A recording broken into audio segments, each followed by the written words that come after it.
Muy bien. Recordarán, estas semanas hemos estado haciendo un recuento de la estructura primaria de la práctica de la meditación analítica en el contexto del sendero, cómo se presenta en la tradición indotibetana. En el mismo se exalta el empleo de estas herramientas e instrumentos contemplativos que conocemos como los 4 pensamientos que orientan a la mente al despertar. La reflexión en torno a la naturaleza y condición propia de la apreciada vida humana, la que caracteriza a la inminente muerte e impermanencia, con la que estaremos trabajando la noche de hoy, que es la de el karma, las causas y sus consecuencias, y finalmente, como corolario en buena medida, el señalamiento de los defectos del samsara, esto es, de la existencia condicionada por la matriz de la ignorancia, el aferramiento, el apego y la aversión, que como previamente hemos comentado, propicia y produce actividad contaminada que al mismo tiempo detona diferentes tipos de aflicciones mentales y emocionales, los famosos kleshas, que simultáneamente acentuaba, se refiere a esas estructuras cognitivas que incluyen naturalmente las emotivas, que nos afligen desde dentro y que precisamente determinan esta condición vital, que es la que nosotros sufrimos, la del samsara. Recordarán que el término samsara, korwa en la lengua tibetana, conlleva una variedad de distintos alternativos significados. Por un lado, presenta o comunica la noción de una existencia circular. Esto es, una determinada por una colección de estructuras enviciadas, digámoslo así, precisamente aquellas que ilustramos a través de la presencia del triple veneno y que por consecuencia producen lo que denominamos incontrolables recurrentes dificultades y problemas, que simultáneamente corresponden a la primera de las 4 nobles verdades, la verdad del sufrimiento. Y, podemos decir, la segunda, la de las causas genuinas que le propician o lo promueven en general, que en este caso es precisamente la estructura del triple veneno, pero primariamente la actividad contaminada que del mismo emana y las aflicciones mentales y emocionales que se derivan siempre y sin excepción de dicha actividad contaminada. Ese es un significado, una primera dimensión, digamos, de comprensión de lo que queremos decir por el término korwa o samsara. La palabra samsara también, en un sentido más amplio, este es un significado que a menudo he escuchado resaltar en diferentes lamas tibetanos, dentro del contexto, digamos, de la academia tibetana. Se dice que el samsara es el entorno en donde todo conflicto es posible. ¿Sí? Se dice en donde todo es posible, pero cuando se dice todo es posible, quiere decirse toda dimensión, toda expresión de conflicto, ¿verdad? Y es muy importante, como una y otra vez hemos también resaltado, no olvidar que por samsara no nos referimos a un espacio o lugar geográfico. El samsara es una condición cognitiva. Por tanto, trátase de una, digamos, expresión vital que puede manifestarse en cualquier entorno y contexto siempre y cuando sus prerequisitos y características estén presentes y le definan precisamente la estructura del triple veneno. ¿Sí? Bien, ahora, decía entonces que esta condición vital se caracteriza por la presencia del sufrimiento recurrente. 2, se caracteriza por la manifestación de cualquier posibilidad de conflicto.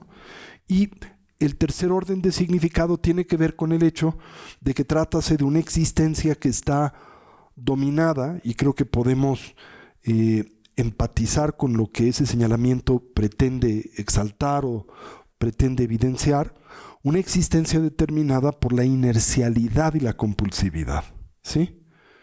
En donde lo que en buena medida determina nuestra experiencia vital en todas sus diferentes expresiones y dimensiones, la de mente, palabra y cuerpo, son hábitos y tendencias que nosotros hemos reificado, hemos reforzado en esta y en vidas previas, en el contexto de esa condición vital de naturaleza aflictiva que es el samsara en general, ¿sí?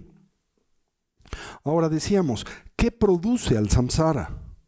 El karma, la actividad contaminada por la matriz de la confusión e ignorancia, por el natural resultado y consecuencia de esa confusión e ignorancia, que es en buena medida el aferramiento que se traduce en reificación específicamente de la noción equívoca que tenemos y albergamos del yo, pero también y simultáneamente acorde a la tradición mahayana, de todas las apariencias y fenómenos con los que sensorialmente convivimos, y a su vez esta tendencia a confundir nuestro sentido de identidad con los 5 agregados, el del cuerpo, las sensaciones, las percepciones, los fenómenos mentales y la conciencia, como también el concebir que la totalidad de los fenómenos están dotados de todo lo que aparece a nuestras bases sensoriales, de una realidad objetiva e independiente de la experiencia que de la misma tenemos, como si no la afectáramos de forma alguna por interactuar con esta, y como si esta en efecto pudiese albergar una identidad intrínseca, que al mismo tiempo opera y funciona de forma independiente y autónoma. Evidentemente, y el señalamiento primario de la investigación introspectiva del Buda Dharma es que todas estas colecciones de afirmaciones son equívocas, son falsas, tergiversan la naturaleza de la realidad, que en efecto nosotros encumbramos en el fundamento de la interdependencia, lo que llamamos tendrel en la lengua tibetana o pratitya samutpada en la lengua sánscrita, un concepto nodal y central de la filosofía budista, el surgimiento dependiente. Todo emerge, todo aparece, pero lo hace claramente en dependencia de partes, condiciones y circunstancias. Y una de esas condiciones y circunstancias que elementalmente define el mundo de la experiencia es la interacción entre el perceptor y lo percibido, que no existen separados como comúnmente nosotros les concebimos. Al mismo tiempo, entender que ningún fenómeno, al carecer precisamente de identidad intrínseca, posee cualidades sustanciales. Ese es también un punto, un elemento muy importante de la psicología budista, ¿sí? Es uno que nosotros tenemos que constantemente atender y sujetar a la investigación práctica e introspectiva. Ninguna apariencia posee cualidades sustanciales. Ahora, esto es muy complicado porque parece contradecir el sentido común, ¿sí? En el contexto de nuestra experiencia habitual y cotidiana, en efecto pareciese como si todos los estímulos con los que nosotros interactuáramos, pues en efecto poseen cualidades sustanciales, que dividimos en las 3 categorías, ya sea positivas, negativas o neutras, ¿no? Entonces pensamos, por ejemplo, cuando degustas el agua, si te satisface y agrada, que lo que produce esa sensación es algo intrínseco al agua y a los elementos que le comprenden. Y por tanto inferimos que si multiplicamos la dosis de dicho estímulo, en este caso el agua, por naturaleza va a también incrementarse el efecto que propicia.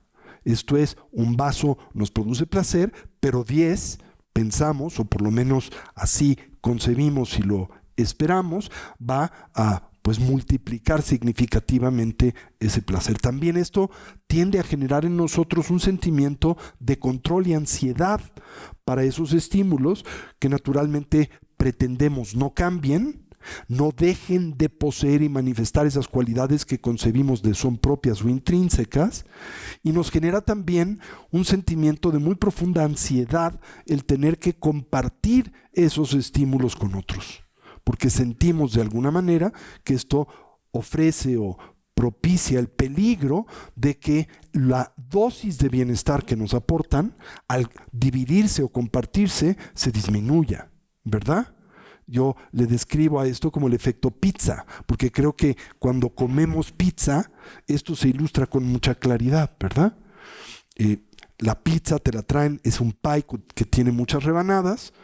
Cuando tienes hambre, parece que la pizza existe intrínsecamente como deliciosa y gratificante, ¿verdad? Deseas poseer la totalidad de la pizza, generas ansiedad cuando alguien toma un triángulo de la misma, porque sientes van a disminuir la cantidad del pie que produce tu bienestar o tu agrado. Te aferras a la pizza, combates con todos los demás para que no la tomen, o te molestas si toman un cacho de la pizza.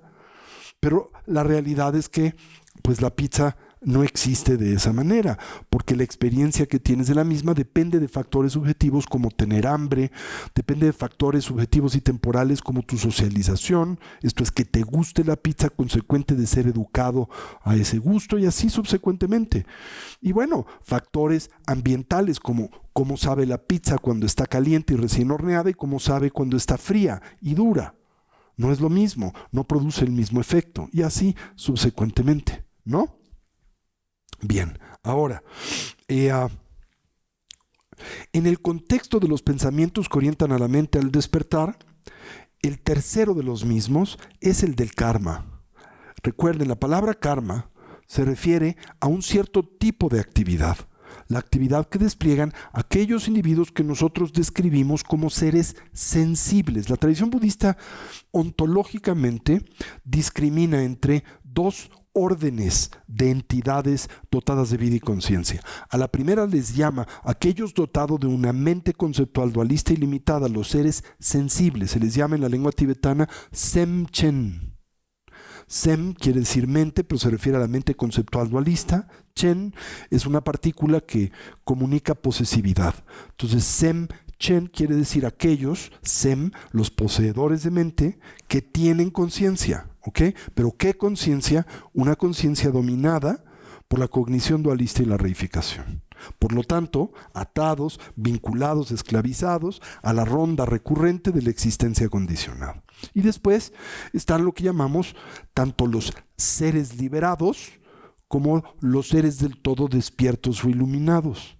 Correspondientemente, los seres liberados son los que llamamos los Arya Bodhisattvas o los Arhats, dependiendo del sistema, y los plenamente despiertos son los que conocemos por el término Budas. ¿Sí? Tanto los seres liberados como los Budas han trascendido el samsara. Ya no moran dentro del contexto de esa condición vital. ¿Sí? Sin embargo, se diferencian en el refinamiento de su logro. Mientras que los seres liberados todavía, han eliminado el velo de las aflicciones, pero todavía hay muy sutiles impresiones y tendencias mentales que no han sido del todo erradicadas, ¿verdad? Así, entonces, los Budas son aquellos que no solo han eliminado el velo de las aflicciones, que también es lo que han trascendido los seres liberados, sino también lo que llamamos el velo a la omnisciencia, que son las últimas impresiones, tendencias, ideas rígidas que todavía están presentes dentro de la conciencia de un ser ordinario, ¿sí? O aún de un ser liberado. Esto se ha del todo eliminado, ¿ok? Técnicamente, la palabra karma, decía, se refiere a las actividades que despliegan los seres samsáricos. Esto es, la actividad contaminada, decía, por la ignorancia, el aferramiento, el apego y la aversión. Esa actividad perpetúa nuestra condición samsárica, le da continuidad, ¿verdad? La fortalece, digámoslo así, le da proyección futura. Recordarán que hemos hablado de diferentes tipos de karma. Uno de ellos es el karma de propulsión. El karma de propulsión son todas las acciones de mente, palabra y cuerpo que precisamente en un ser ordinario operan como la argamasa de nuestra continuidad samsárica, que nos mantienen inmersos, atados a la existencia condicionada. Bueno, ese karma o esa actividad contaminada primariamente tiene que ver con la confusión acerca de la naturaleza de nuestra identidad personal. ¿Sí? Esto es, tiene que ver con la defensa y promoción de un yo fantasioso, que nosotros comúnmente identificamos con la colección de los componentes transitorios y temporales que a nosotros nos constituyen, los físicos y los mentales, lo que llamamos los skandhas o los agregados. Se les llama también la colección de componentes transitorios. ¿sí? Esos skandhas, la confusión en torno a la naturaleza de los mismos y la relación que tienen con la identidad, eso primariamente es lo que nos ata al samsara y lo que nos conduce a producir actividades que promueven la defensa y aferramiento a esa noción del yo y nos lanzan al renacimiento compulsivo dentro de la existencia condicionada. ¿Hasta aquí me siguen? Eso es el karma de propulsión, el que nos propele. Ahora, el karma de propulsión requiere del karma de actualización para poder madurar, ¿no? El karma de propulsión es la semilla, pero ¿qué permite que la semilla madure, florezca? El karma de actualización, ¿sí? El karma de actualización hace que ese potencial y tendencia finalmente se despliegue en su totalidad como una condición vital determinada, como un entorno, como un medio, digamos, natural, como una colección de relaciones interpersonales, como una sociedad, como un tipo de cuerpo. Todo eso depende del karma, de la relación entre el karma de propulsión y el de maduración.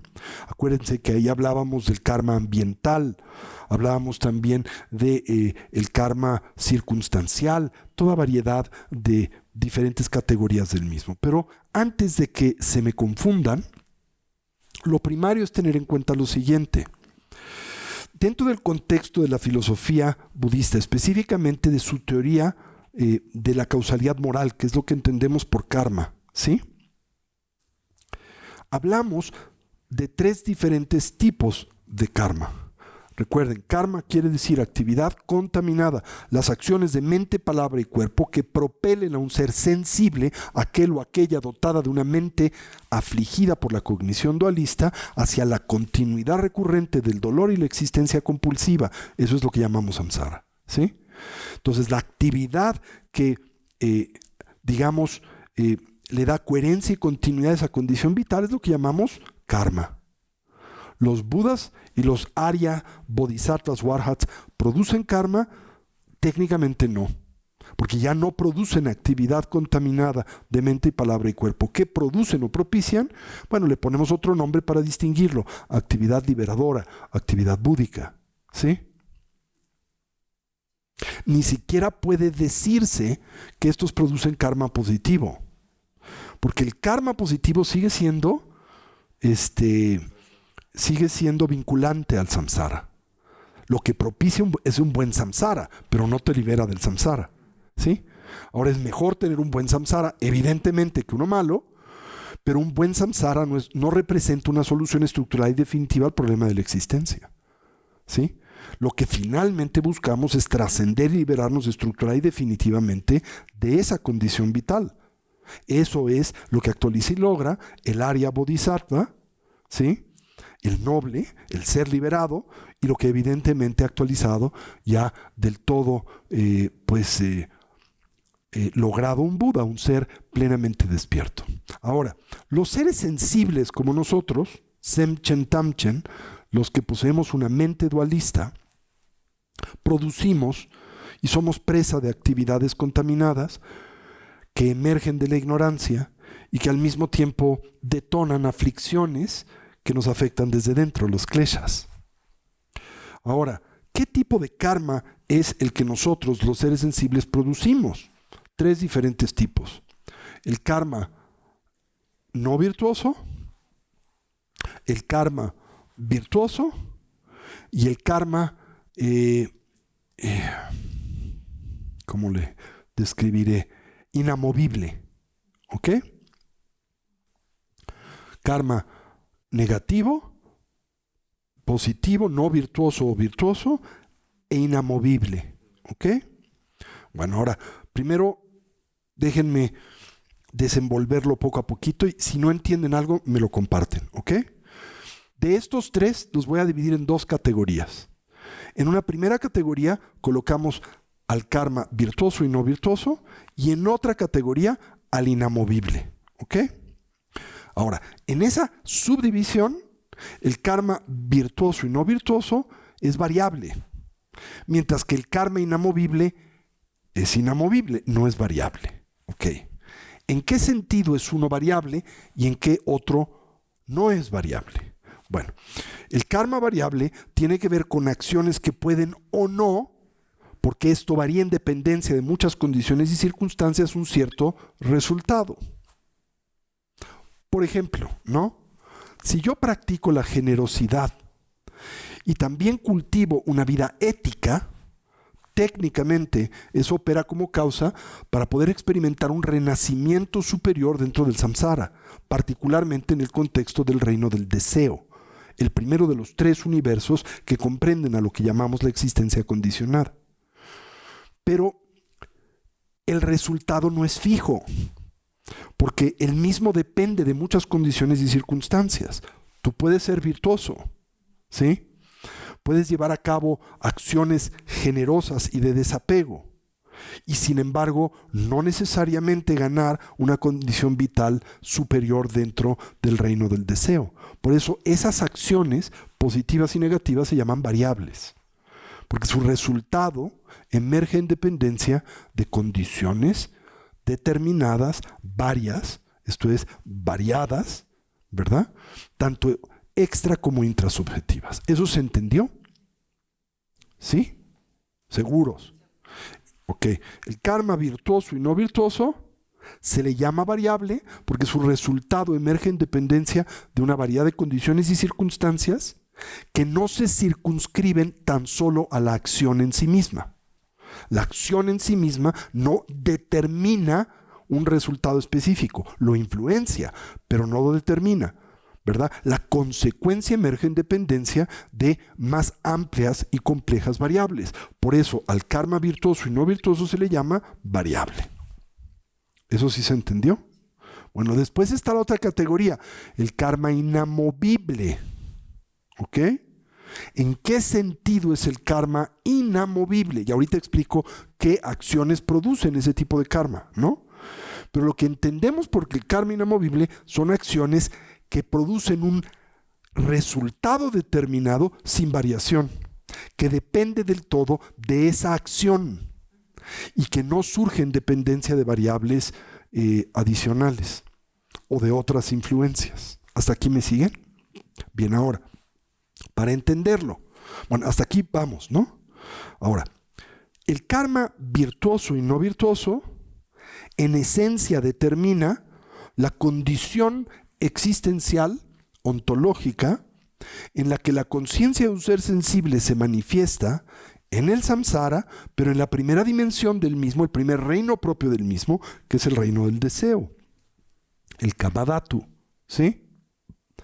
Que recordarán se divide subsecuentemente en los 3 renacimientos inferiores y subsecuentemente los 3 renacimientos superiores. Los inferiores son, en términos genéricos, porque cada uno de estos niveles tiene subdivisiones, el reino de los seres paranoides, el reino de los espíritus hambrientos o seres fantasmales, el reino animal y los superiores, el reino humano, el reino de los seres en contienda o los asuras, semidioses o titanes, y el reino de los seres fulgurantes o devas. ¿Sí? ¿Hasta aquí me siguen? Bueno, ahora, el descenso y ascenso en esas dimensiones propias del reino del deseo, en buena medida, depende de las acciones de mente, palabra y cuerpo que un individuo despliega conjuntamente con otras condiciones y circunstancias. Esto es el karma variable. ¿Hasta aquí me siguen? Bien, ahora, las acciones no virtuosas en general, ¿qué producen? Renacimientos inferiores. Las acciones virtuosas, ¿qué producen? Renacimientos superiores, dentro del contexto del kamadhatu, el reino del deseo. Seguimos en el samsara. Eso quiere decir, seguiremos expuestos a encontrar recurrentes problemas y dificultades, nuestra vida dominada por la habituación y la compulsividad. Pero evidentemente buscamos desplegar acciones virtuosas para mejorar esas condiciones relativas y temporales. Pero esas acciones virtuosas, por valiosas que son, y en ningún momento se desprecian, no son suficientes para liberarnos, porque la liberación del samsara depende de atacar directamente la causa formal del mismo. ¿Y cuál es la causa formal del samsara? No son las acciones no virtuosas. Esa es una causa cooperativa. Ojo, es una causa cooperativa. Nadie la está subestimando. Coopera en el samsara. Pero la causa determinante es la ignorancia. Específicamente, la incapacidad para poder comprender la realidad, la manera en que las cosas son, el surgimiento dependiente, la vacuidad. ¿Sí? Y comprenderla no intelectual, sino intuitivamente. La comprensión intelectual no libera. Es un paso hacia la liberación, pero no es suficiente. Aún la comprensión intelectual de la vacuidad nos mantiene dentro del samsara. ¿Hasta aquí me siguen? Bueno, ahora,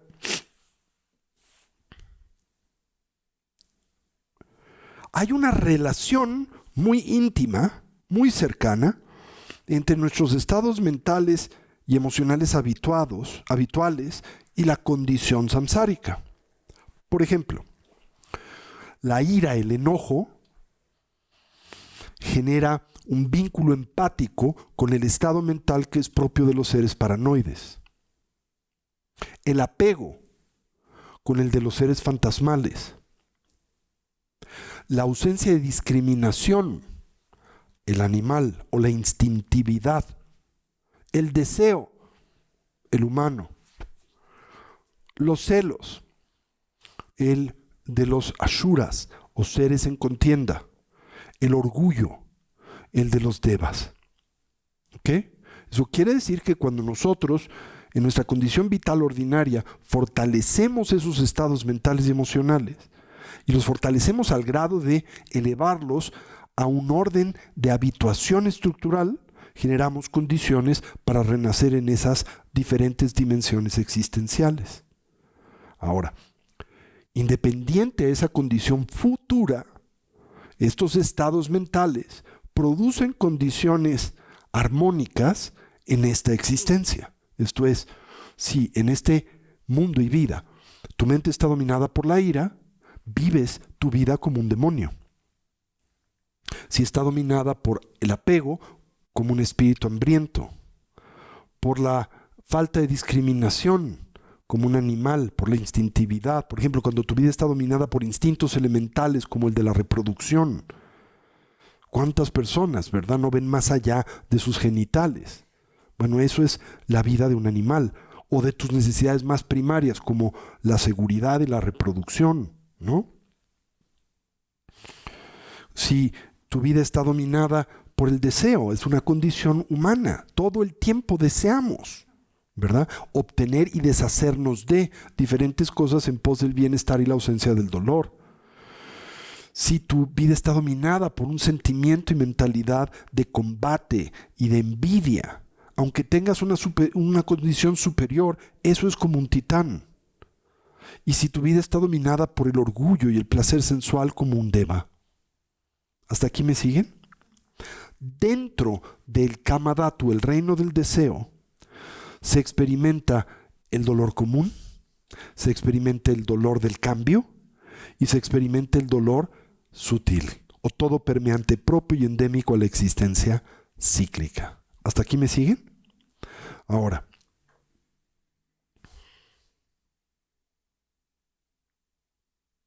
¿qué determina renacer en el reino de la forma y en el reino sin forma, los niveles más elevados del samsara? Ahora, primero, ¿qué ventaja tiene renacer en esas dimensiones y qué desventaja tiene? La desventaja es que sigues en el samsara. No estás liberado. La desventaja es que por más intensa y coherente sea esa experiencia de bienestar y placer interno, porque ya no es uno sensorialmente condicionado, sino más bien es un bienestar que emerge en dependencia del equilibrio de la atención, porque se gana ese renacimiento primariamente a través del cultivo de la estabilidad de la atención y los diferentes grados de refinamiento de la misma. En el reino, el acceso al reino de la forma se actualiza a través del logro del shamatha. Después, los 4 reinos superiores de la forma, las 4 absorciones del reino de la forma. Y después los 4 reinos superiores del reino sin forma, que culminan en lo que llamamos la existencia pinacular del samsara o el pináculo del samsara, con las 4 absorciones ausentes del reino, ausentes de forma. La de la conciencia y el espacio infinito, la de la nada en absoluto y ni la percepción ni la no percepción. ¿Sí? Ahora, el karma que lleva a esos reinos es una combinación del karma virtuoso, contaminado, porque todo karma, ¿verdad? Aún virtuoso está contaminado por la cognición dualista. Toda actividad contaminada es dualista. ¿Hasta aquí vamos? Entonces, la actividad contaminada positiva es una causa cooperativa de poder renacer en reinos superiores, en el reino del deseo y en los 2 reinos superiores, forma y sin forma. Pero no es la causa sustancial de renacer en el reino de la forma y sin forma. Renacer en el reino de la forma y sin forma depende de la estabilidad meditativa. La estabilidad meditativa es lo que produce el karma inamovible. ¿En qué sentido? Que hay una correspondencia exacta, no variable, entre esos trances de absorción meditativa y esos reinos. Cuando tú obtienes el primer trance de la absorción meditativa del reino de la forma, renaces en el primer reino de la forma sin varianza. No hay otro elemento que influencie. Por eso se dice es karma inamovible. ¿Sí? Pero es karma. Karma porque a pesar de que se trata de un estado mental increíblemente sutil y poderoso, tiene como base la cognición dualista y por lo tanto sigue atándote al samsara, sigue siendo vinculante al samsara. Un samsara muy sofisticado. ¿Por qué? Muy sofisticado porque en el reino de la forma y en el reino sin forma, primero ya no puedes producir karma negativo contaminado. Solo produces karma positivo contaminado. Claro, perpetuas el samsara, pero un buen samsara, o un samsara agradable. Aunque podríamos arguir que aunque al samsara se le vista de seda, pues el samsara se queda. Y que ulteriormente nuestra aspiración debe de ser liberarnos del samsara. ¿Sí? Pero bueno, como decía, parcialmente hablando, es mejor un bueno que un mal samsara, ¿verdad? Es mucho mejor renacer como un deva a como un demonio. Aún en el reino humano, ¿verdad? Es mejor ser... no sé, Carlos Slim que el Chapo. O sea, creo que pueden evaluar la diferencia entre una condición y otra, ¿no? O sea, si ustedes ven la vida del Chapo en una prisión de alta seguridad en Estados Unidos, es un infierno. ¿Sí? Aún para una persona con una enorme fortaleza de maldad interior, es un infierno. ¿Verdad? Puedes decir que los ricos también lloran y que también Slim llora. Hoy estaba oyendo al llegar aquí que finalmente el presidente Peña Nieto anuncia que se separó de la novia esta Tania Ruiz, ¿no? Entonces pensé, los ricos también lloran, pero no es el mismo llorar que el Chapo. No es lo mismo perder a Tania a estar en una cárcel de máxima seguridad en una prisión americana. ¿Se entiende eso, verdad? Bien, entonces, en los reinos superiores, el reino de la forma y sin forma, dada la sutileza de esa condición vital, y que ya no tienes un cuerpo grosso, en el reino de la forma un cuerpo de energía sutil, y en el reino sin forma ya no tienes cuerpo, solo es potencial cognitivo, ¿sí? Tu experiencia no está detonada por variables externas, por estímulos externos. Tu experiencia es determinada, emana del equilibrio de la atención. ¿Y qué produce el equilibrio de la atención? ¿Se acuerdan 3 palabras que acompañan a la actualización y el logro del shamatha? Que es esa frontera entre el reino del deseo y el de la forma, ¿no? Y es donde se produce el karma inamovible que conduce a esos estados. Bien. Cuando se logra y actualiza el shamatha, el individuo naturalmente experimenta lo que llamamos Sat, Chit, Ananda. Sat, Chit, Ananda. Que en sánscrito quiere decir gozo, bienestar y la ausencia de pensamiento. ¿Sí? Ahora, gozo y bienestar ¿de qué naturaleza? Interno, no externo. Mientras que en el samsara del reino del deseo, ¿qué produce el bienestar? El placer sensual, el que derivamos de estímulos sensoriales. Su limitante es que por naturaleza son siempre temporales y relativos, ¿sí? Pero en los reinos superiores, la experiencia de bienestar viene del karma inamovible, de estos trances de absorción meditativa que naturalmente, dado el equilibrio que les caracteriza, producen gozo, claridad y ausencia de pensamiento, ¿sí? De pensamiento conceptual, ¿sí? Ahora, eso no es lo mismo que la iluminación y la liberación, pero es una pausa en los estados aflictivos que aquejan a la mente. ¿Qué tan larga? Pues depende de la estabilidad y del mérito acumulado por el individuo.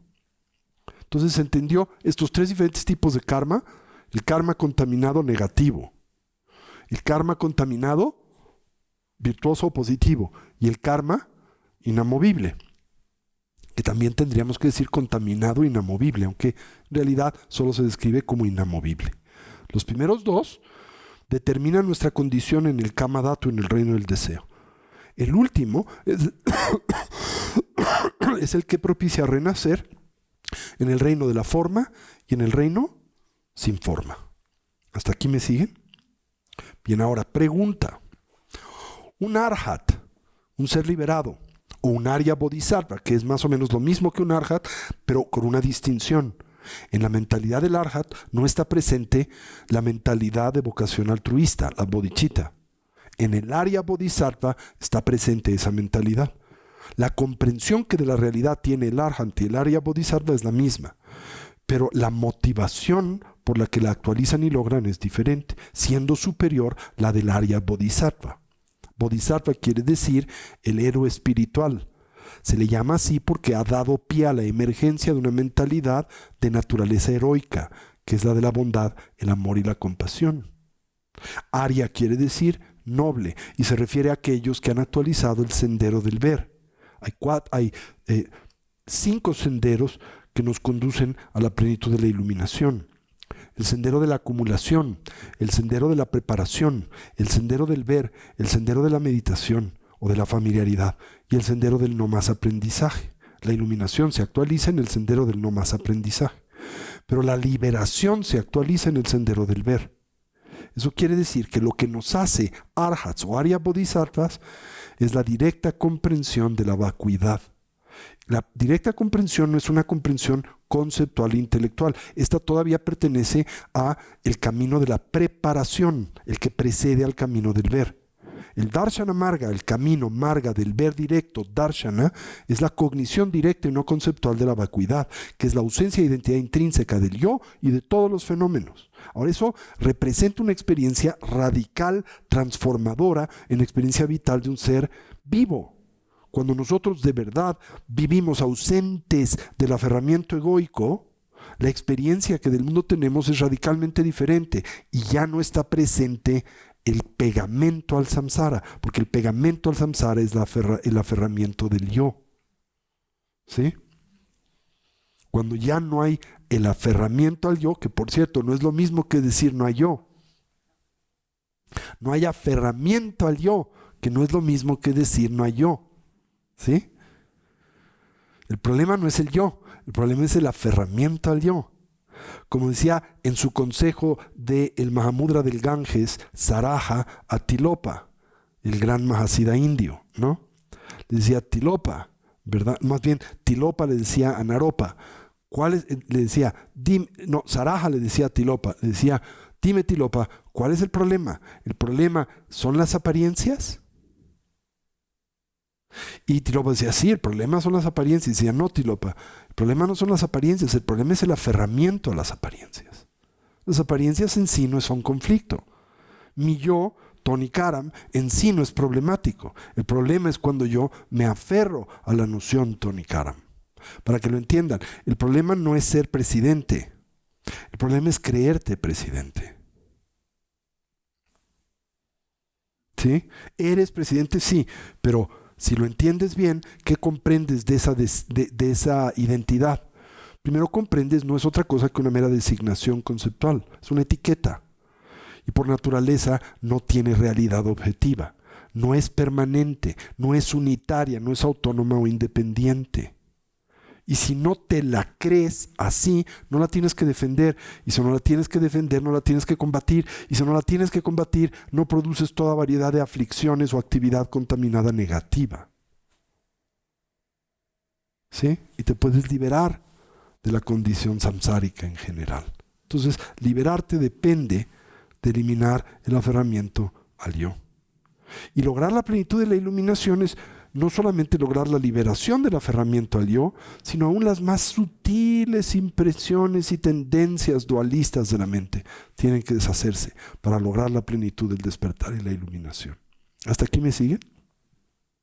Ahora, aún dentro de lo que llamamos Arya Bodhisattvas o Arhats, la palabra quiere decir, ¿verdad? Tiene varias etimologías, pero la más común viene de dos compuestos del término Arhat, Ari y Hant, que quiere decir aquel que destruye a sus enemigos. El Arhat es quien ha destruido el enemigo de las aflicciones, que emana de la actividad contaminada, que es producto de la ignorancia. ¿Sí? Ahora, el Arhat y el Arya Bodhisattva se dividen en tres grandes categorías. Se dice, el que ha entrado en la corriente, el una vez retornante y el no más retornante. ¿Sí? Ahora, si tú eres un Arya Bodhisattva y eres un Arhat, para ser un Arya Bodhisattva y un Arhat, tienes que actualizado el Darshana Marga, el camino del ver. Tienes que haber logrado la cognición directa y no conceptual de la vacuidad. Y en el momento en que actualizas y logras la cognición directa y no conceptual de la vacuidad, ya no produces actividad contaminada, ya no produces karma. Por lo tanto, ya no perpetúas al samsara, pero puedes mantenerte en el samsara todavía un tiempo por la actividad contaminada que produjiste antes y que todavía no ha florecido o se ha purificado. Entonces, en el una sola vez retornante, se dice, bueno, primero, en los que han entrado en la corriente, se dice, son aquellos que ya están inmersos en el camino que conduce al despertar, han logrado la cognición directa y no conceptual de la vacuidad, ¿sí? Pero todavía tienen la presencia del karma contaminado que puede determinar que todavía tengan un máximo de 7 vidas más dentro del samsara. Si añaden los estados intermedios de esas vidas, son como 28 vidas. Pero bueno, técnicamente 7 vidas, sin contar el estado intermedio. ¿Ok? Eso es lo que te resta para eliminar ese karma y liberarte totalmente del samsara. A esa persona se le llama el que ha entrado en la corriente.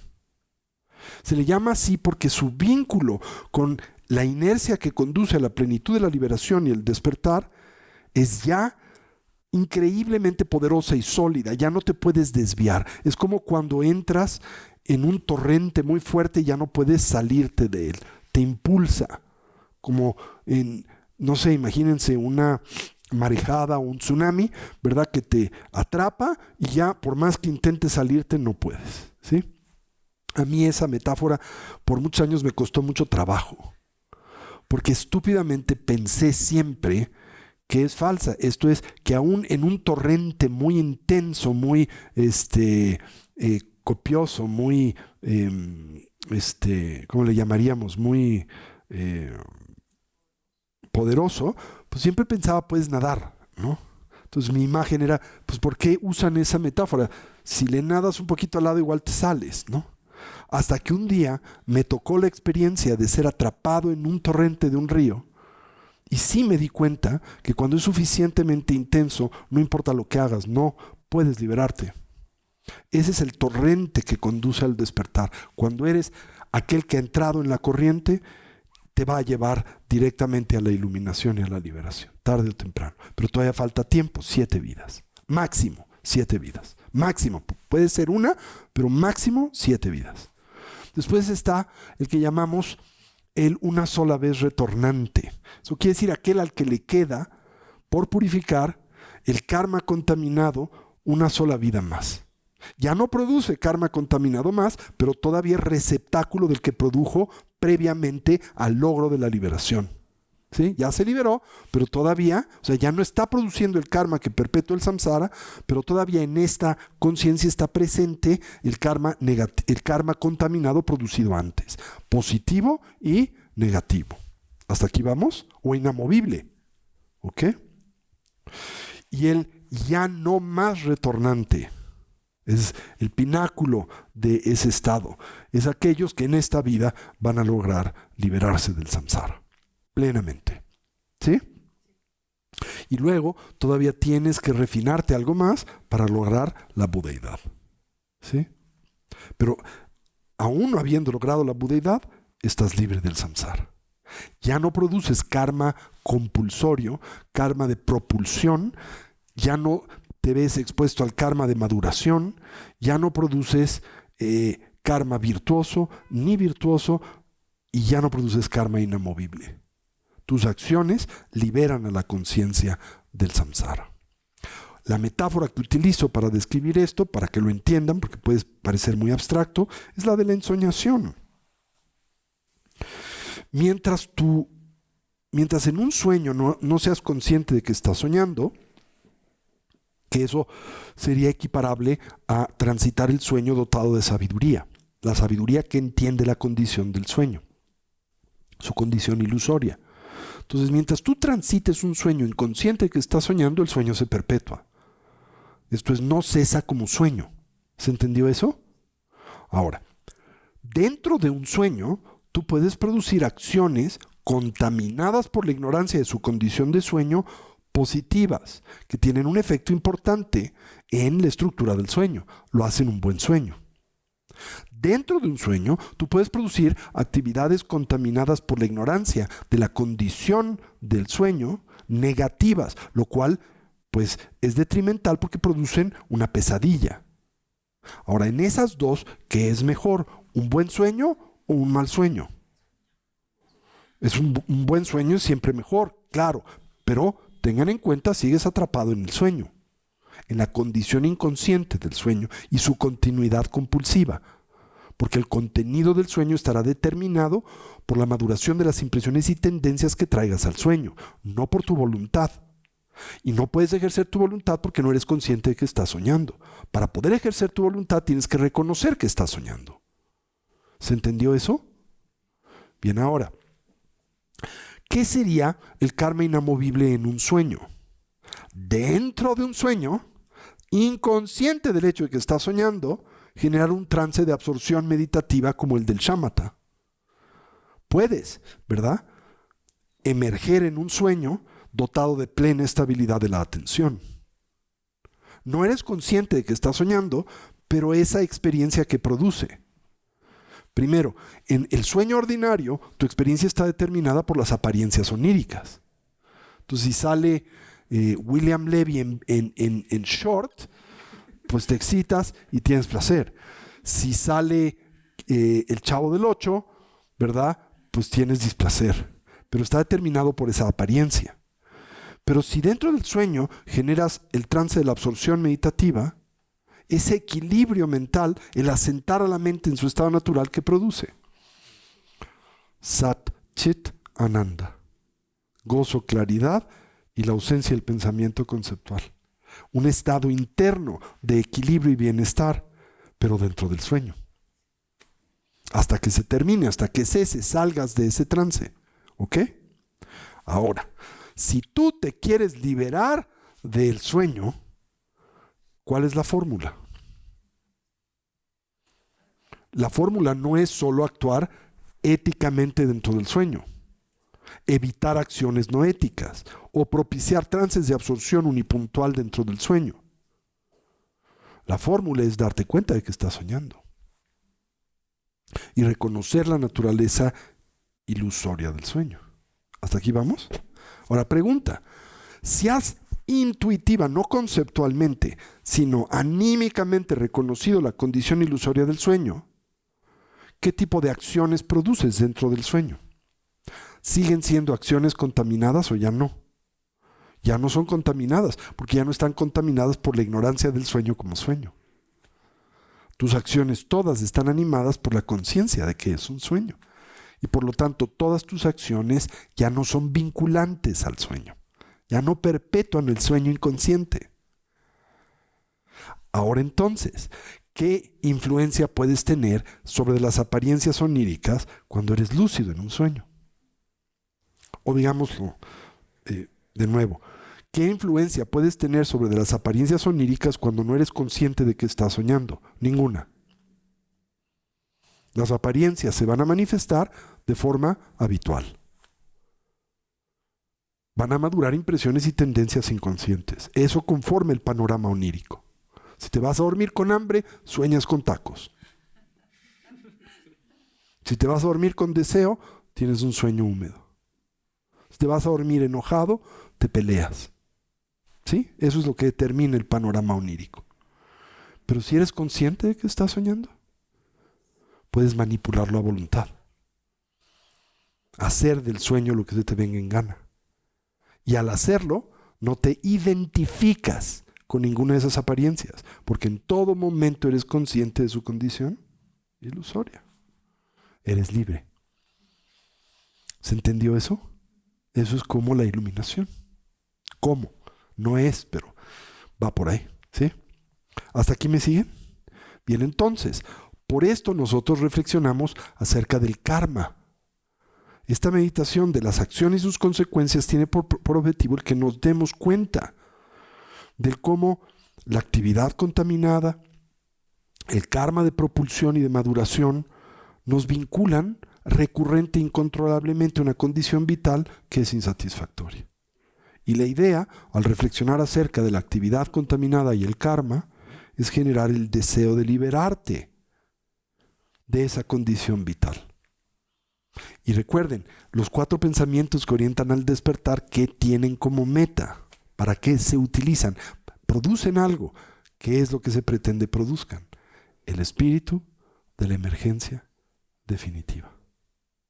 El hastío del samsara. ¿Sí? Ahora, te preguntarás, ¿y si genero el hastío del samsara y produzco o despliego acciones virtuosas en él, esto me libera? Siguen siendo actividades contaminadas, son actividades contaminadas virtuosas. Pero actividades contaminadas virtuosas que te van conduciendo a la liberación. No producen la liberación, pero te orientan a la liberación. Lo que produce la liberación es el entendimiento de la vacuidad. Y si el término vacuidad les parece muy abstracto y complicado, entender la naturaleza y condición ilusoria de todas las apariencias que no tienen realidad objetiva. En el lexicón, ¿verdad? O el léxico contemporáneo, hollywoodense, es como salirte o liberarte de la matriz. ¿Sí? ¿Se acuerdan en esta serie de películas? El personaje central, Keanu Reeves, Neo, ¿verdad? Su tarea es liberarse de un mundo creado por una inteligencia artificial, ¿sí? Pero en el que todo mundo está preso, inconsciente de que es un mundo artificial, ¿sí? Esa es la matriz. La matriz es el samsara, ¿sí? Los hermanos, y ahora cambiaron de sexo, lo cual me parece súper exótico, las hermanas Wachowski, que son las directoras de esa serie, eran hombres y se hicieron mujeres, pues eran budistas.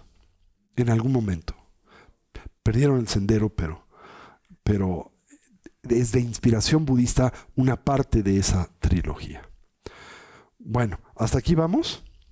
Entonces, con este trasfondo que quería presentarles, recordarles, hagamos la meditación del karma, de las acciones y sus consecuencias. Y recuerden, su objetivo es generar, propiciar, fortalecer, detonar el espíritu de la emergencia, la renuncia. Sin renuncia, ¿se acuerdan que no hay? No hay refugio. Sin refugio, que no hay camino. Y sin camino, que no hay logro. Esa es la cadena, ¿no? El refugio, la renuncia te conduce al refugio. El refugio te vincula al camino y el camino te conduce al despertar o a la liberación o al logro. Entonces no hay cómo dividirlo. O sea, no puedes obtener el logro sin previamente haber cursado el camino. No puedes vincularte al camino si no tienes un buen refugio. Y no podrás tener un sólido refugio si no tienes renuncia. Y no puedes generar renuncia si no estás hasta la madre del samsara. Y no puedes generar el hastío del samsara si no reconoces al samsara por lo que es. Entonces nuestra bronca es que todavía pensamos que el samsara tiene esperanza. Sí, todos creemos, bueno, me ha ido medio mal o he tenido poca suerte, pero igual si tengo paciencia y le sigo batallando, igual logro un buen samsara. Igual el samsara, como decimos popularmente, eventualmente me cumple. ¿Sí? El samsara no le cumple a nadie. El samsara tarde o temprano te conduce a la frustración, el dolor y el sufrimiento. Por eso una acepción del término samsara es ese entorno en donde todo es posible. Eso quiere decir todo pedo es posible. Te va a llegar el pedo por donde menos lo pienses. Eso es lo que quiere decir. Cuando crees que ya tienes un maravilloso samsara, te enfermas o te mueres. O pasa algo, ¿no? Si siempre pasa algo. Trabajas, ya finalmente tengo esto y aquello, chin, ya me dio cáncer de próstata. ¿No? Hijo, ya tengo la pareja que quise tener tantos años. Hijo, pero quebró mi empresa. O tengo un hijo enfermo, o ya me cayó la 4T. Putas. ¿No? Pregúntenle a los ucranianos, ¿no? O sea, qué mejor ejemplo. Ucrania, ¿sí? Que estaba hace un par de años, un país en ruta del primer mundo. ¿Quién se podría imaginar que iba a estar en ruinas 2 años después? Bajo fuego de mortero 24 horas al día. En el samsara todo es posible. Que es lo mismo que decir, el pedo te va a caer por donde menos lo pienses. Y el pedo siempre está vinculado, por lo menos o se sintetiza en 3 elementos. Y esos 3 elementos son el envejecimiento, la enfermedad y la muerte. Son ineludibles. Vas y estás envejeciendo, vas y estás enfermando, y vas y estarás muriendo. Porque te estás muriendo. No solo vas a llegar a la muerte, ya te estás muriendo. Ahorita. Pasa que no te das cuenta. ¿Sí? Entonces, mientras tu refugio esté dentro de esos parámetros, pues siempre va a ser insatisfactorio y limitado. Así que lo que nos ofrece, lo que plantea, lo que señala el Dharma, es que dejes de abrazar un refugio equivocado. ¿Mm? Y nuestro refugio equivocado, ¿en dónde se finca? ¿Se acuerdan? Se tienen que acordar porque es lo que hacen diario. Nuestro refugio inadecuado se centra en los 8 intereses mundanos,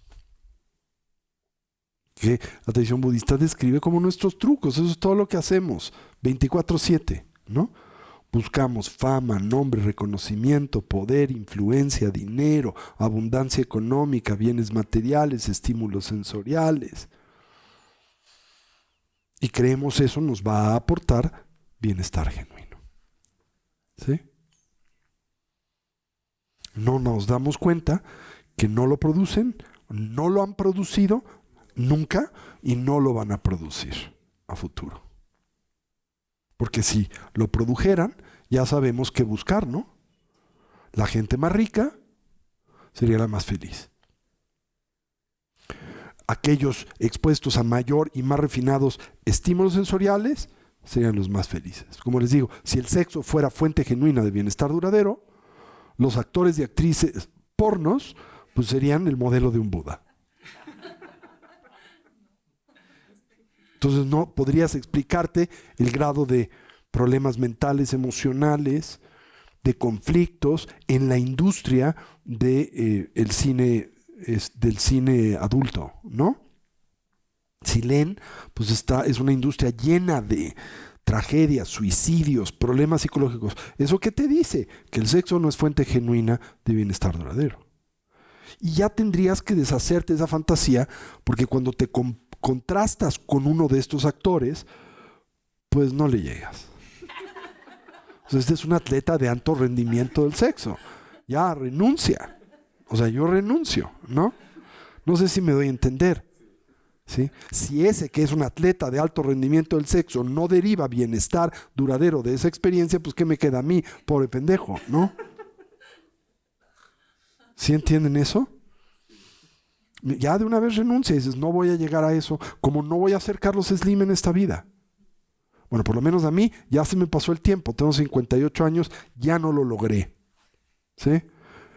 Pero los que lo lograron, puedo verlos, puedo estudiar su condición vital y derivar aprendizaje de ella. No les proveyó de bienestar genuino.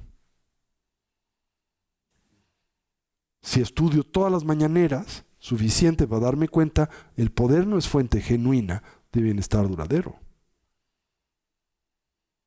¿Verdad? La belleza, ahí pueden aprender de nuestro gurú José José, ¿verdad? En su canción señala muy adecuadamente, hasta la belleza cansa, el amor se acaba. Es muy triste esa canción, si la oyen. Es muy profunda, muy sentida. A mí me conmueve siempre que oigo esa canción, porque es una canción que expresa un cierto entendimiento del samsara. ¿Sí? Hasta la belleza cansa y el amor se acaba. ¿Sí? Se está diciendo el personaje que ha estado siempre enamorado y siempre en pos de la belleza, que esa es una ruta fallida, que no conduce a ese resultado. Claro, la tragedia es que no pierde la esperanza, sigue intentándolo, no está totalmente harto de ella. ¿Sí? Y entonces reorientamos nuestras vidas en una nueva dirección, y esa nueva dirección es un refugio distinto. Y ese refugio, ahora sí, es el de la triple joya. Nuestro refugio es en Buda. Pero por favor, Buda no es la estatua de bronce a la que le pones cuenquitos con agua. Acuérdense de mi dictum. Somos budistas, no pendejos. Yo estoy totalmente consciente de que esa estatua es un pedazo de metal. No le brindo deferencias a la misma por su condición. Es un pedazo de metal. Pero para mí simboliza algo mucho más sofisticado, el estado lúcido y despierto de la mente. Ese es mi refugio, que llamo Buda. Los textos, aunque hay ahí 100, ¿no? Los textos en sí son papel. Igual, no es de diferente condición al que usas en el baño. O sea, no hay sacralidad intrínseca en los pechas. Podrías usarlos de papel de baño. Pero simbolizan el camino que conduce al despertar, las enseñanzas que conducen a ese estado. Y después, el Arya Sangha, la comunidad de los liberados, me recuerda que el potencial de la liberación es posible y me inspira a lograr esto en mi vida. Esos son los objetos de refugio. ¿Sí? Y en la tradición tibetana se aterrizan en la figura del Lama, porque es lo que tienes más cerca, que simboliza el Buda, el Dharma y la Sangha. Sí, es un buen Lama. ¿Sí?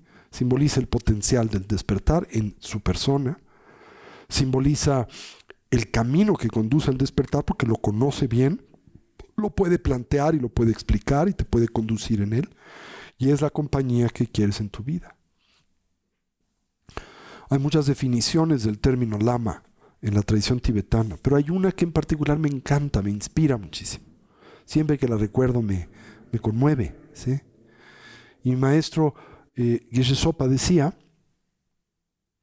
que el lama es esa persona cuya mera presencia inspira en ti el reconocimiento, la aceptación y el deseo de ser mejor. Qué bonito, ¿no? Es una persona que solo verla, estar en su compañía, exalta tu condición superior. Por eso es una delicia y es adictivo estar con el lama. ¿Sí? Cuando yo estoy con mis lamas, quiero nunca dejar de estar con ellos, porque parece como si yo me creciera al lado de ellos, como si toda mi distracción se desvaneciese y en su compañía lo único que importa es el espíritu del despertar. ¿Sí? Pero es prestado. Esa es la tragedia, que uno piensa que es tuyo. No es tuyo, está prestado por la impecabilidad del Lama. Y cuando te separas, eso se diluye, hasta que tú lo haces propio. ¿Sí? Y cuando lo haces propio ya no necesitas ni del Lama. Porque el verdadero Lama no es una persona, es la luz clara esencial de la mente. Tu naturaleza búdica. Ese es el Lama ulterior. ¿Se entiende eso? Muy bien. Pues vamos a practicar esta meditación. La voy a ir guiando. Y recuerden todo lo que esta noche comenté. Lo expliqué primero y ahora al revés. Siempre empezamos con la meditación y doy una instrucción o una enseñanza. Ahora di la enseñanza y doy la meditación como el corolario de esa enseñanza. ¿Ok? Y muy a tiempo porque ya se me acabó el jugo. La energía. Todavía estoy malito. Bueno. Si me permiten, hoy no vamos a hacer la yoga de las 9 respiraciones. ¿Ok? No tengo fuerza para ello. Vamos a empezar directamente con nuestra sesión de shamatha. Bueno. Para la misma nos ponemos derechitos con nuestra espalda erguida y nuestra cabeza en equilibrio o balance.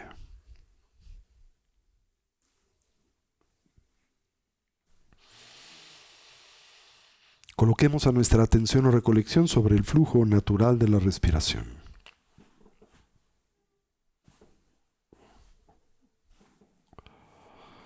Cualquier idea, sensación o estímulo que en nosotros surja la observamos y liberamos. Conscientemente intentamos dejarla pasar sin elaborar sobre de la misma. Con suavidad y naturalidad volvemos la atención o recolección sobre el flujo natural de la respiración.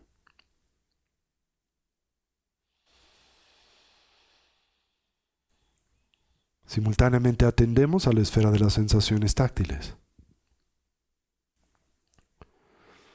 en especial aquellas naturalmente asociadas a la respiración, comenzando por la relajación. Recorramos a nuestro cuerpo desde la coronilla de la cabeza hasta las plantas de los pies. Y ahí donde hallemos o identifiquemos cualquier elemento o rastro de tensión o ansiedad, relajémoslo. Si se nos facilite como un medio hábil a inhalar, imaginemos en nosotros penetra luz y claridad. Concibamos cómo la misma se vierte sobre esos puntos de tensión y ansiedad. Al hacerlo, los ilumina, distiende y relaja. Y al exhalar, imaginamos esa tensión nos abandona. Como vapor de agua, que espontánea y naturalmente se diluye o desvanece en el vacío.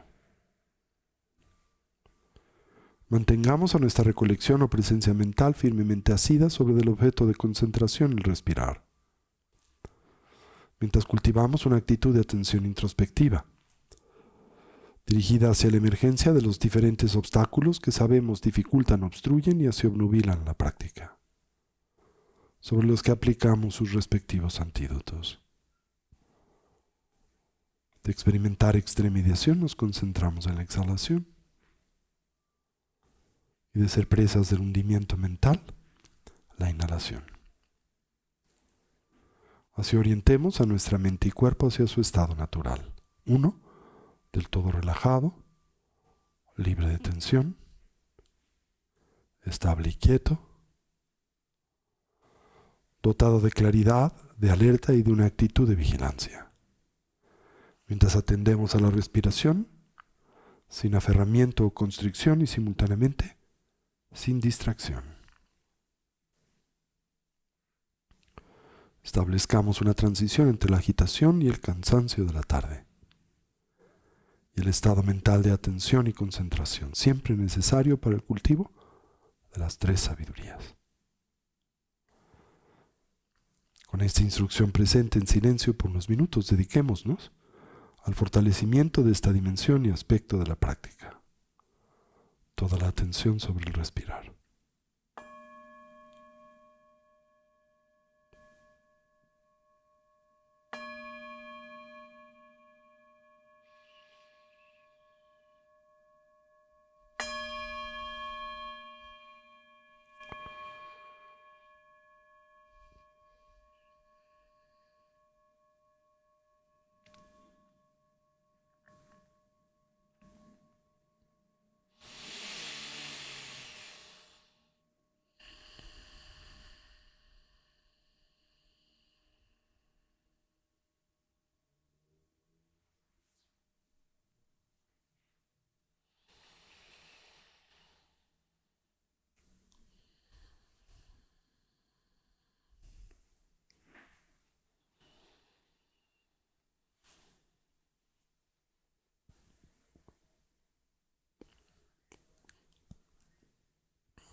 Fortalezcamos la estabilidad, ese estado y condición mental profundamente imbuido, del todo saturado de la continua presencia de la atención. Para ello observemos el natural ingreso y salida del aliento por la punta de las narices o el labio superior, la sensación de contraste en la temperatura del aliento al entrar y escapar por las fosas nasales. La relación entre la expansión y contracción del diafragma y el ciclo de la respiración. Al inhalar observemos si este es largo o corto, si es profundo o superficial, haciendo lo mismo con la exhalación, mientras simultáneamente atendemos la mera sensación de contacto de nuestro cuerpo con su asiento. De experimentar extremidación nos concentramos en la exhalación y de ser presas del hundimiento mental la inhalación.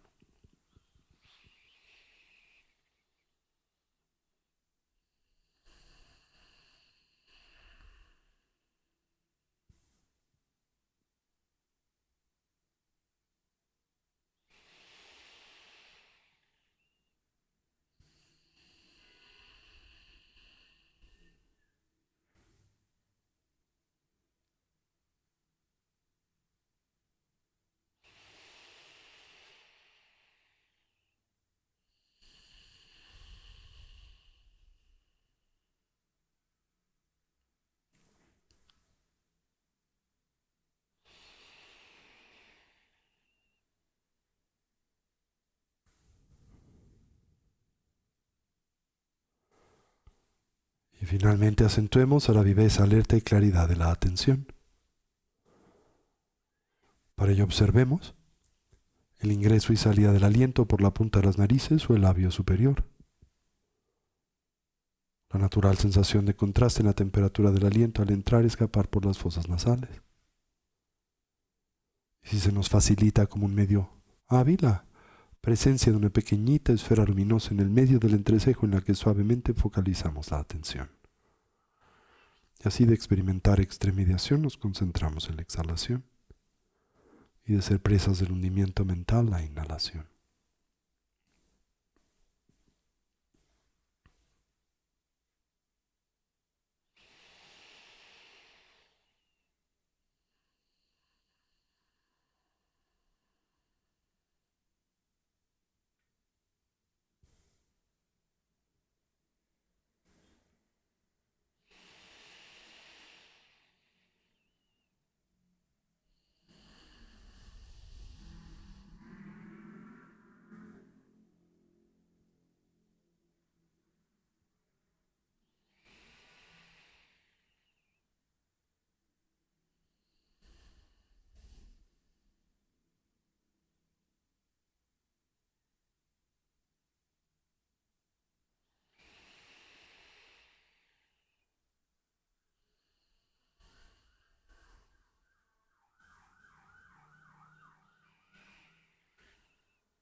Y ahora gradual y suavemente transitemos hacia la meditación discursiva, el natural complemento a la práctica de la estabilidad. Y enfoquémonos en la meditación del karma, las acciones y sus consecuencias. Recordemos, como desde la perspectiva de las ciencias budistas, el karma, como la gravedad, se encuentra gobernado por 4 principios específicos, 4 características. El familiarizarnos con las mismas puede ayudarnos a redirigir nuestros poderes y procesos vitales, nuestras acciones intencionales, hacia una ventaja evolutiva. Comencemos por reflexionar acerca de la primera de las 4 características del karma, el hecho de que éste es definitiva, de que es certero. Extraigamos al karma del reino de lo místico, de esta idea simplista de un efecto boomerang que nos indica que lo que hacemos vuelve. Si actuamos movidos, por ejemplo, por la agresión, Si lastimamos a otras personas o a nosotros mismos, estaremos reforzando esta impresión y tendencia, produciendo simultáneamente una percepción de inseguridad. Si actuamos movidos por la vergüenza, estaremos fortaleciendo una impresión mental de inadecuación. Toda acción produce una reacción, un resultado, acorde a su causa. Si plantamos una semilla de limón, obtendremos un árbol de limón, no uno de cerezas.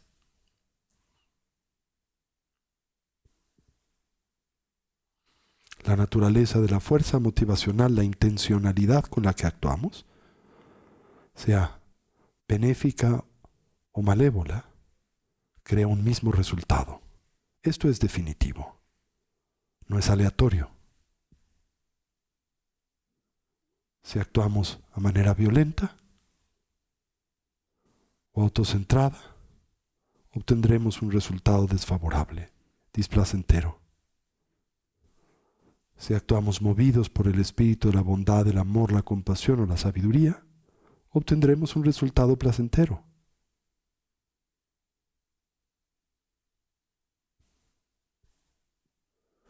Esto no necesariamente implicará que, por ejemplo, nuestra relación no termine, pero sí que la experiencia que de el fin de esa relación tengamos no sea negativa.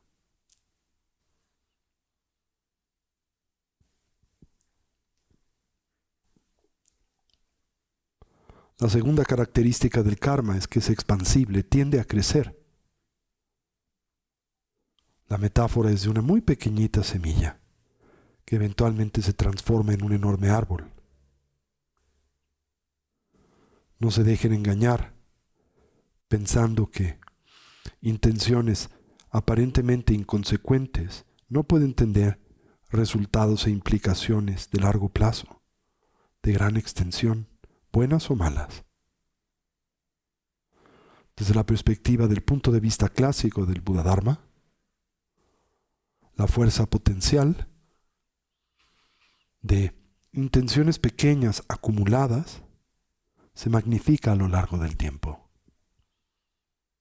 Y cuando las condiciones se hacen presentes, las causas de maduración, esas semillas maduran como una experiencia.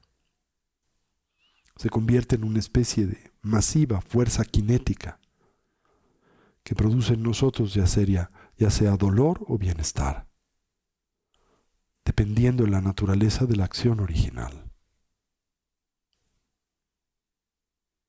Otra analogía es la de una cuenta de banco, en donde nuestros depósitos se incrementan con intereses compuestos a lo largo del tiempo. Y esto es especialmente relevante para esta dimensión de la práctica que es la dedicatoria del mérito, al concluir cualquier iniciativa de práctica espiritual.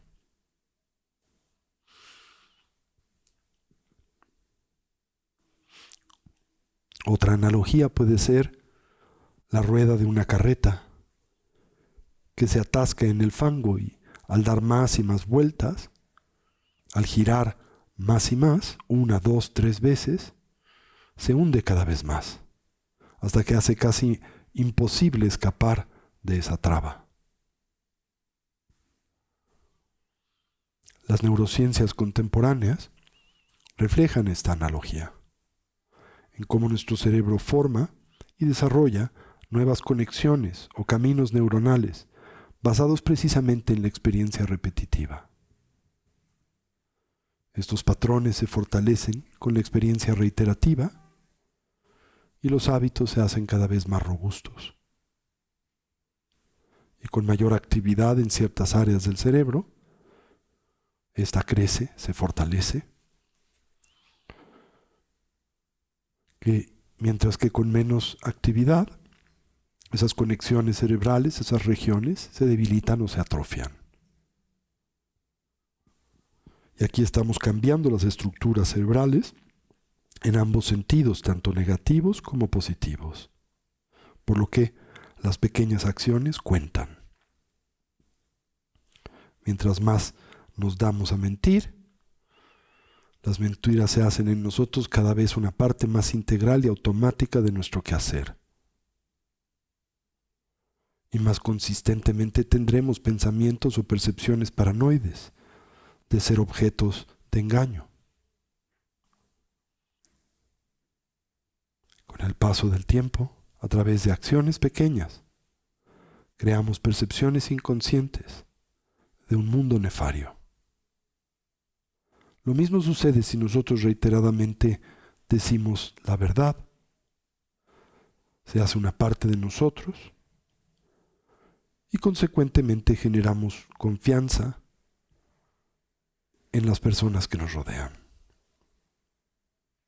Así que pequeñas acciones de virtud pueden también detonar enormes beneficios internos, realambrar a nuestro cerebro y cambiar nuestro punto de vista.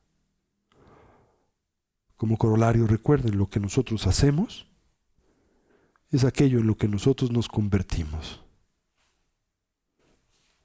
Y la manera en que el mundo nos tratará en consecuencia. El karma también puede crecer interpersonalmente como una especie de efecto de resonancia, el que comúnmente se llama el efecto mariposa. Si decimos algo sincero, bondadoso, puede hacer una diferencia en la experiencia total que del día tiene una persona. Y así subsecuentemente.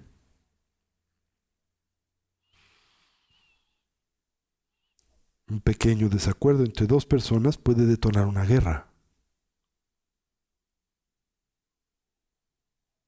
Una acción pequeña puede hacer que el muro de Berlín se caiga, que termine el apartheid, o que destruyamos a nuestro planeta.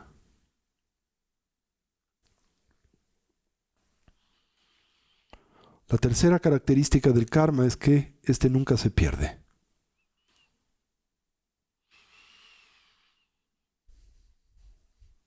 Esencialmente nosotros no podemos deshacernos de las semillas kármicas que ya hemos plantado.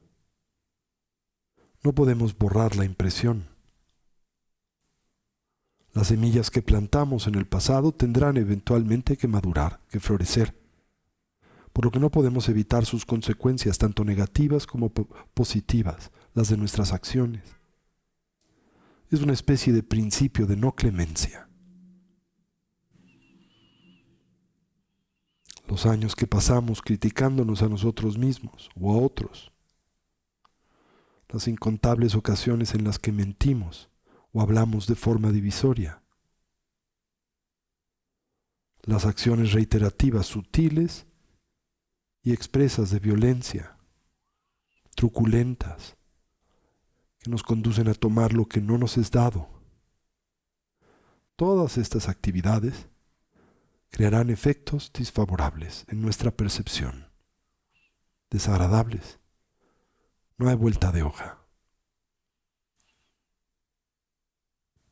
Por ejemplo, el haber robado en el pasado puede en el presente propiciar una personalidad profundamente ansiosa, la tendencia a ser avaro,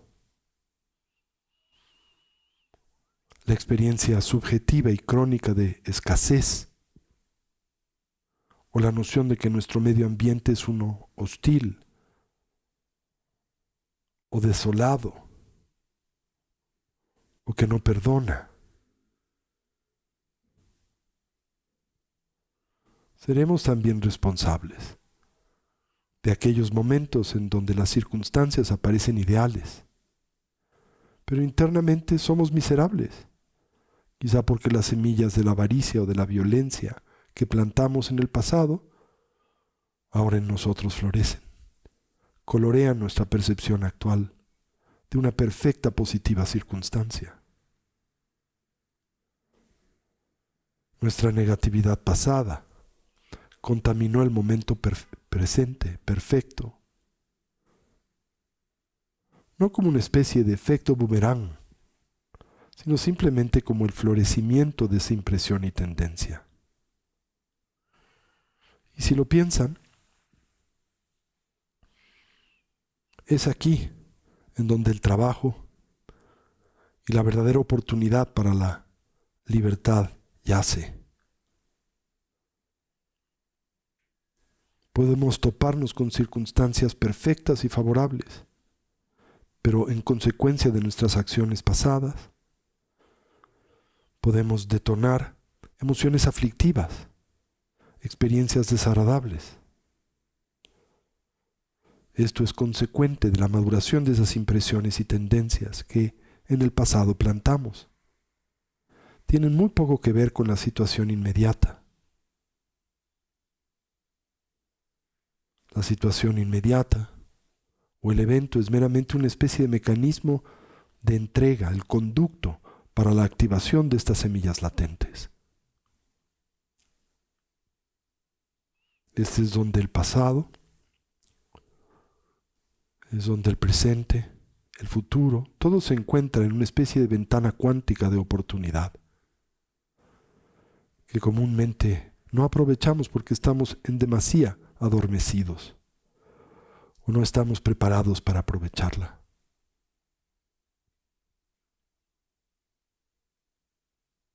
Es cierto que nuestro presente está condicionado primariamente por el pasado, pero también es cierto que nuestro futuro será no solo la consecuencia del pasado, sino también de nuestro presente. Así, actuemos como un valiente guerrero y tomemos control de nuestra propia vida y vidas. Especialmente apliquemos los 4 poderes de oposición para la purificación de nuestro karma negativo. El arrepentimiento, que no es culpa.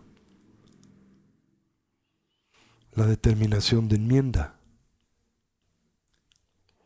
La convicción de reorientar a nuestras vidas en la dirección positiva y segura que simbolizamos a través de la triple joya. La necesidad de cultivar una mentalidad de vocación altruista. Y el imperativo de corregir el daño que a través del cuerpo, la palabra y la mente hayásemos propiciado.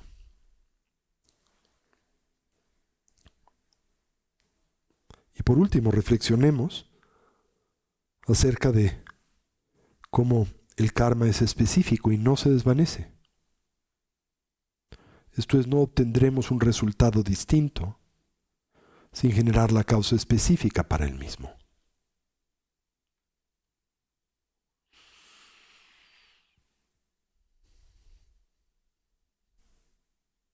Y acorde a la ciencia kármica budista, podemos plantar conscientemente y cultivar las semillas de todas las cosas que deseamos obtener en la vida. Y aquí es donde la ética se torna impertinente, en donde se hace indispensable. Recordemos entonces que siendo el karma el combustible que conduce al vehículo a la iluminación, vale la pena reflexionar acerca de los siguientes puntos. Las acciones violentas conducen siempre a una especie de herida traumática, mientras que la ausencia de violencia conduce a la paz.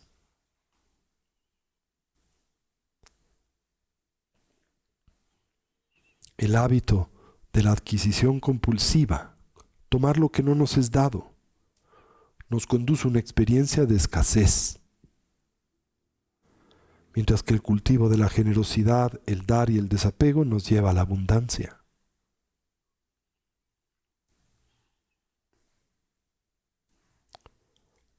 La sexualidad permisiva nos conduce a la insatisfacción y la frustración, mientras que su sublimación nos conduce a la satisfacción genuina.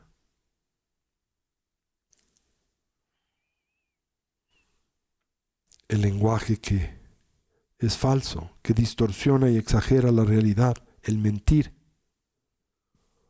naturalmente engendra ausencia de confianza, mientras que la honestidad propicia la confianza.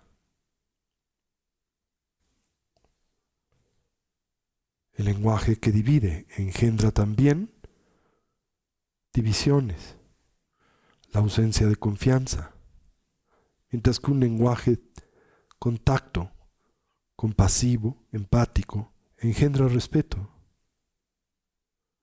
El lenguaje abusivo engendra aislamiento. El animado por la bondad y la empatía engendra genuino liderazgo.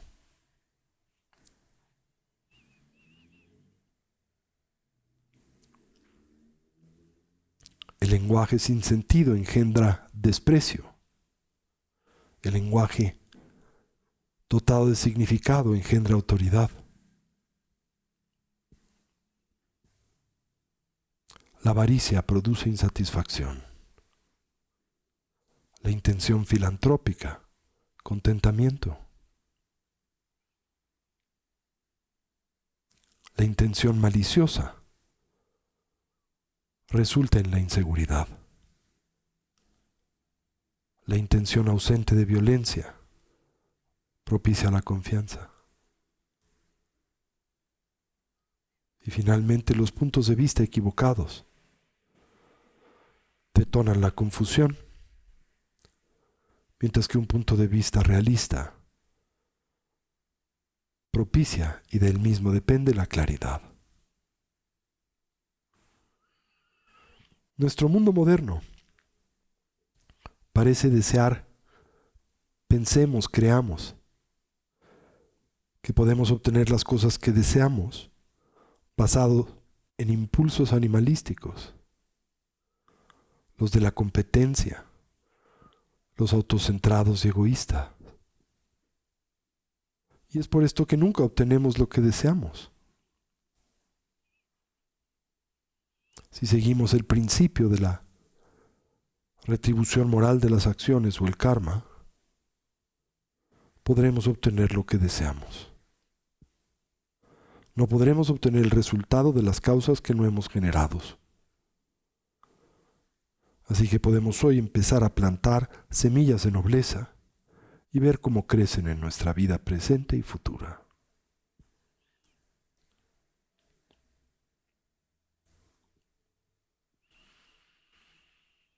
Y así, terminemos por dedicar el mérito.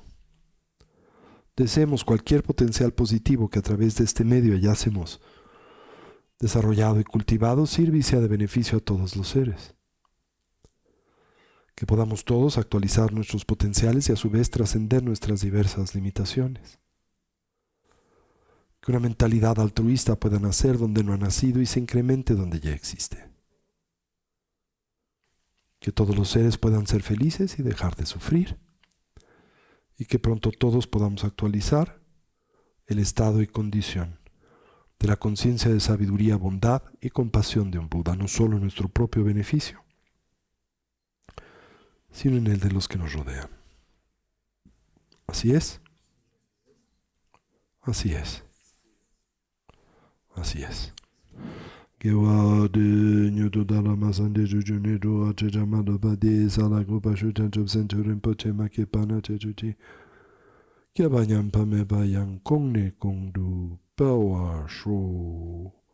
Om Ahum Benze Guru Pema Sede Hum Om Ahum.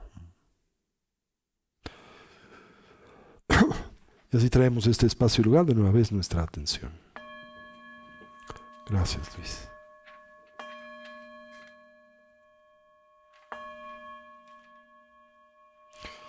Muy bien, les recuerdo rápidamente, el próximo sábado 11 de febrero, no este sábado, sino el que sigue de 9 de la mañana a 2 de la tarde, estaremos auspiciando un seminario con el venerable Khenpo Pema Wangdak, que es uno de los más prominentes maestros budistas de la tradición Sakya contemporánea del budismo tibetano, que va a estar obsequiando a la comunidad de Casa Tibet una muy hermosa instrucción en torno a un famoso texto de esta tradición conocida como Separándonos de los cuatro apegos. ¿Sí? Pueden en nuestras redes sociales, la página web de Casa Tibet, consultar un poquito lo que es el contenido de este seminario, pero representa algo muy vinculado a lo que estuvimos comentando el día de hoy precisamente. Lama Pema es un gran maestro, ya es grande, y bueno, pues ahora ya no tiene la oportunidad de visitarnos físicamente, ya no está viajando, pero tenemos la oportunidad de verlo de esta manera. Ojalá, y si tienen la oportunidad, aprovechen esto. No es mucho tiempo, de 9 a 2, es un tiempo muy accesible. No va a haber traducción, ¿cómo se llama?, consecutiva, sino simultánea, para poder aprovechar la instrucción de Khenpo Pema. Es las 5 horas que está con nosotros, ¿no? Entonces en el Zoom hay una función, le pones la traducción y lo puedes escuchar en español o puedes escucharlo directamente en inglés. Él habla un inglés muy claro, así que le van a entender con mucha facilidad y es un lama extraordinario. Entonces, separándonos de los 4 apegos con Khenpo Pema Wangdak el próximo sábado 11 de febrero. 18 y 19 de febrero nuestro curso básico, ¿verdad?, en pos de la felicidad genuina.